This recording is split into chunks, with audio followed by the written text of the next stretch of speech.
Hello everyone, welcome to Data Discovery. So today in this video we are going to deal about deep learning terms. So while we are building the deep learning model, okay, or machine learning model, any of the model, so there are certain parameters that we will be using by importing scikit-learn library, okay, like sequential, embeddings, tokenization, dense layer, uh, multiple layers we used to build it and multiple terms we used to build it. So what is the use case, why we are doing that?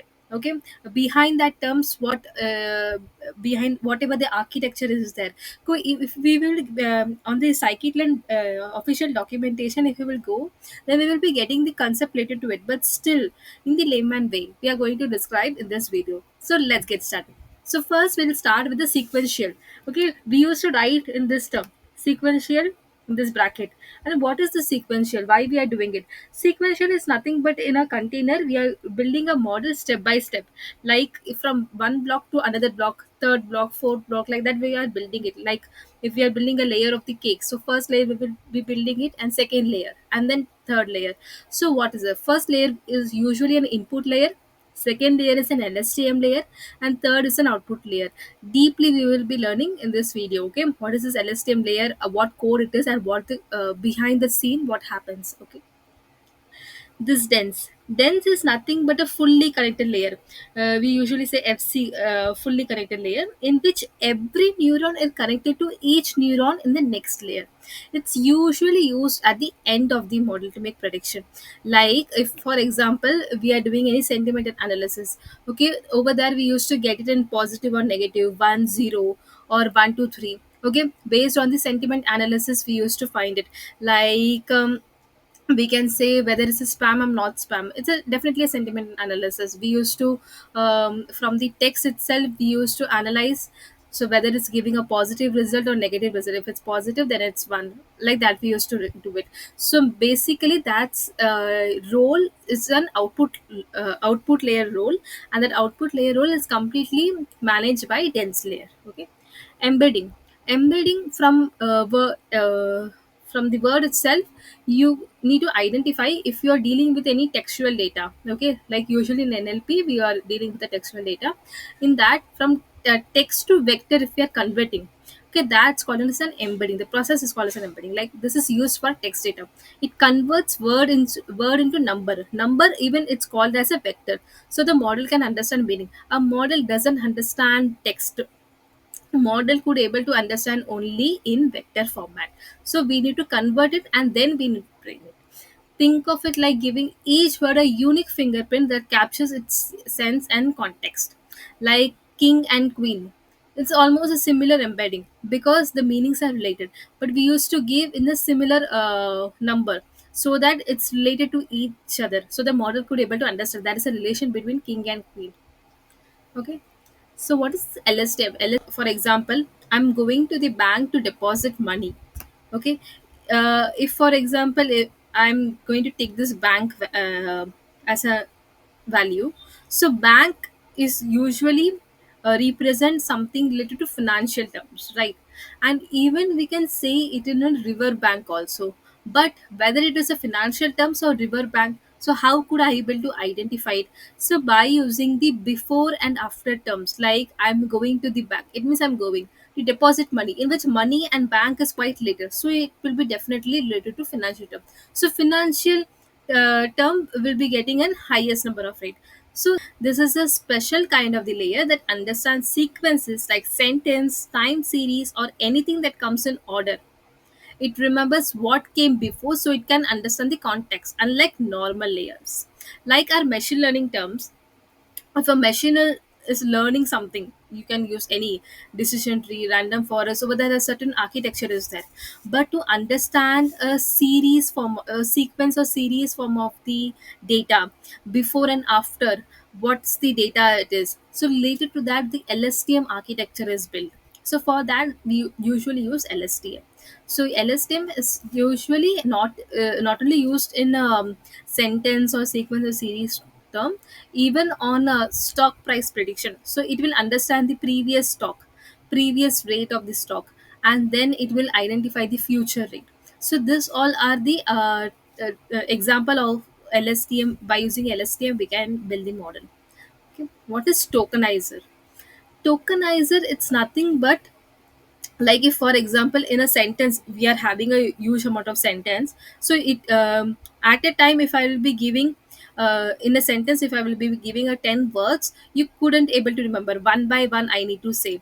So like computer don't understand words directly, so tokenizer converts text into a list of the numbers. So like hello world, so it directly doesn't understand what is hello world, so it will convert into single pieces. You can say quite sentence, it's converted into words. Okay, it's sentence is converted into words, even you can say it's converted into pieces format. This breaks your sentence into words or numbers so the model can process them. What is padding sequence? Padding sequence, like if for example first one hello and hello world. Okay, so when you give sentence of different length, model get confused. This function makes all sentences the same length by adding zero. By padding zero, like you could able to say that you can add it in front side, back side, but in a similar length you will be getting the data. Okay, so if you will say my each and every sentence need to contain only 50 words, then if for example there are some of the data having only 10 words, then other word will be converting into zero. This is in the simplest term. Tokenizer. Okay, we usually use this code. Tokenizer is equal to number is equal to 5000. What's this called? Okay, we are creating a tokenizer object. It will look at all word in your text and keep only the 5000, most common one, because rare words don't help much and make the model heavy. Each word will get its own unique number ID. Okay, so if for example if they are using any punctuation or is the something like that, so it doesn't add much of the context to the model. So for that only important word we need to gather it. Over here there is one sentence: the movie was good and the acting was great.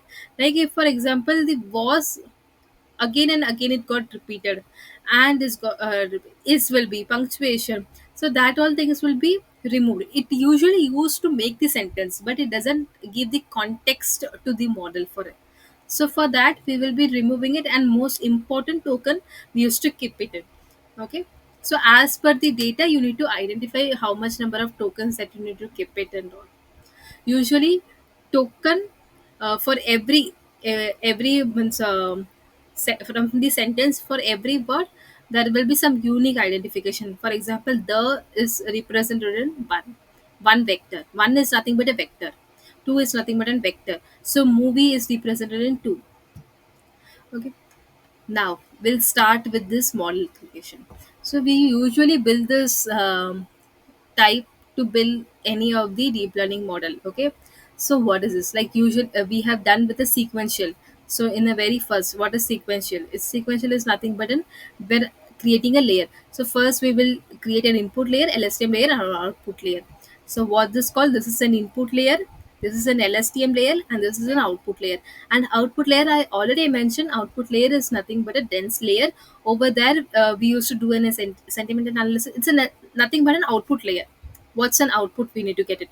So over here I have given an example later to sentiment analysis between 1 and 0. So for that I have given activation is equal to sigmoid.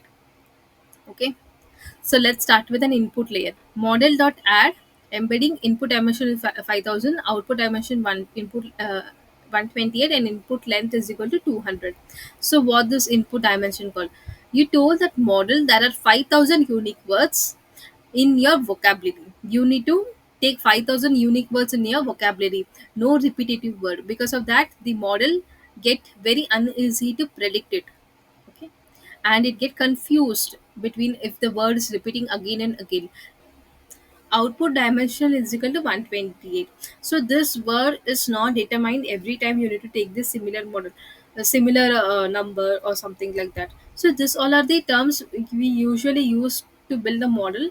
So the number can be infinite, you can keep it anytime as per the model, it depends. Okay, for that you can use the pipeline research search CV, random search CV for the identification for what you need to do it. So there is multiple optimization technique also by which vector, or by which number if you will be putting, then optimization is you could able to do it. That also it matters a lot. So there is not any certain word that you need to keep only this number itself. So I have just kept it. So while building a model, I have just kept it. So for that, I'm uh, creating an example for it. Each word will be represented as a 128 number vector. This is called as a word embedding. Input length is equal to 200. Each review means is 200 words long after padding. In simple terms, the embedding layer converts word into meaningful number pattern. Like good, it's giving the weightage as 0.12, and bad is nothing but it's going on negative. So it's nothing but if it positively it's going, then it's nothing but it's a positive sentiment. If it's going in negative, then it's called negative sentiment. Overall, the input layer does this only. Okay, it converts word into vector format, but the vector should also need to capture the meaning and relationship also. Okay, that this embedding layer, the first layer, input layer usually do it. Like for example, good and excellent will have similar vector patterns, bad will have the opposite pattern. Now the second layer, LSTM layer. Over here we are giving this, we usually do it dropout, recurrent dropout, whatever. So dropout, what is that? Recurrent dropout, what is that? That we'll just see. What LSTM does, it reads your review word by word. It remembers important word like not, amazing, worst, any adjective type it. It forgets unimportant words like the, of. It usually give the context to your sentence, but it doesn't gives context to your model. It understands order, so it knows not good means negative. Though good is giving a positive output, if you will be giving a good, then the sentiment it will be in positive, but not good represented negative. But the model understand which model, which architecture, the LSTM architecture, it understand the previous values also. By using a previous value, it will be giving a context, it will be giving a sentiment, it's a negative one. Parameter 128, over here has been written 120. The LSTM will learn 128 internal features or patterns about your text. Dropout is 0.2. It's nothing but we are dropping out 20 percentage, randomly ignores, but there are certain dropout layer also, we can do some architecture also for that. So by using that, the model could able to perform much well. Okay, randomly ignoring 20% of neurons during training helps prevent overfitting. Recurrent dropout. Similar dropout but apply to the memory connection in the LST. Now the last dense layer that we have mentioned. Dense is nothing but an output layer. Okay, it gives in the format of output, whether yes or no, or positive or negative, if we are using a binary classification or binary related to sentiment analysis. But based on the model, it usually gives the output. Like if we are classifying between cat and dog, okay, there are multiple animals, whether it's a cat or dog. So at that moment, we usually use an output layer in the dense, in the sigmoid activation. There are multiple activation like tan as function, multiple activation function over here as per the model. While I creating that, I used a sigmoid model. Okay, I have built one based on the a binary classification, binary sentiment analysis type of the model. So over there I have used a sigmoid. So on that basis I'm doing. So this is an output layer, it gives the final prediction.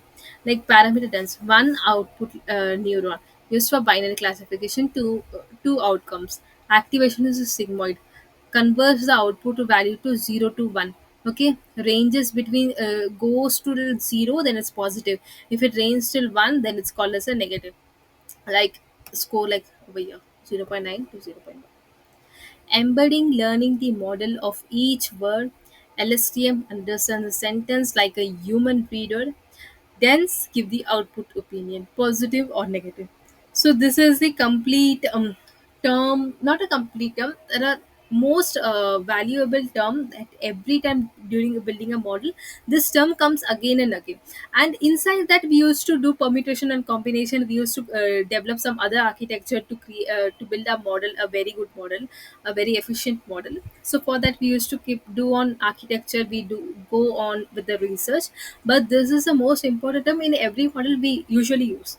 So I like to make this video so that if anybody having a confusion in the scikit-learn library, so definitely this video will be so useful. Thank you for watching. Have a nice day.